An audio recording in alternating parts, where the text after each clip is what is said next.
Alright everybody, Bold and Furious here. And I've been furious for the last 2 freaking days. So let me give you a backstory, right?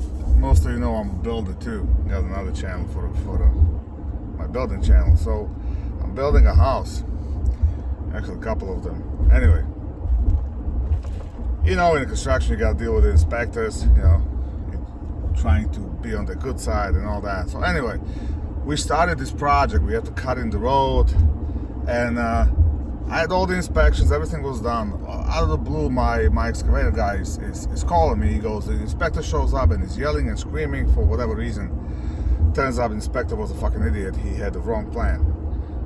But anyway, you know, his initial reaction was literally he got out of the truck and started screaming at my excavation guy. My excavation guy is 60 years old. He doesn't take that shit. He's like, who the fuck you think you are? So that calmed him down real fast. Now fast forward, we got the foundation in, framing's done. I'm about to pour the basement, so I call for inspection. Believe it or not, they have to inspect before we pour. They have to see the plastic and the wire mesh. So we had everything down. And my original idea was to pour flush with the footings, because we didn't have enough gravel on the site, and once the framing was done, it was difficult to get it in. So I was just gonna go flush with the footings. Which is not exactly a problem. I mean, the plan shows 4 inches above the footings, but there's nothing in the code that says you gotta be. Alright, so we actually decided to go about 2 inches above. I just didn't want to spend all the money for the concrete. I would have to be pouring 8 inches of concrete. So he shows up, and I don't know why, because I never had that happen. And he's asking me, like, oh, how are you going with the concrete? I'm like, well, we're just gonna go like 2 inches, inch or two above the footings. No, you gotta go 4 inches. I was like, no, I don't. I mean, the slab needs to be 4 inches, but I don't have to go 4 inches above the footing. That's nothing in the code. Well, it's in the plan. Then you gotta get me architect ladder. I'm like, all right, not a problem. You know, so I called the architect. Architect like, who the fuck is this guy? So he was procrastinating with the ladder, but whatever. So we went ahead. He took the pictures, did everything. So I was on the impression real good as long as he has a ladder. So a couple of days ago, Mason had an opening, poured the floor. The following day, the fucking inspector shows up, not for my house, but for the house next door. I'm like, oh, you had the wrong house for the inspection. He goes, oh, okay. Did you pour the floor? I'm like, yeah. At that point, the fucking guy starts screaming at me. Oh, I'm not happy, blah, blah, blah. I was like, first of all, stop yelling at me. So he turns around and walks away. I'm like, I'm talking to you. And then he shows up 10 minutes later with a stop work order. I'm like, why are we having a stop work order? You did the inspection. I have the letter. It's on my phone. For some reason, it didn't go. Architect didn't email it to them. He emailed it to me, and I didn't know that. So I have the letter right here. You can have it in the minutes. Like, what's going on? Whatever. All right, walk away. We finished our day, you know. I'm like, I'm not fucking, kind of took the wind out of my sails. So I go to town. I'm like, fuck it, I'll just pay the fine, be done with it. The fine's $1,500. Mind you, the permit was $5,000. So I'm like, no, I'm not paying $1,500. This was uncalled for. I didn't do anything wrong. So I got a number 2 main inspector. Now, to put it in perspective, this town doesn't really have a building inspector. Basically, what they do, they hire a consulting company. And so the inspector doesn't work directly for town, he works for a consulting company.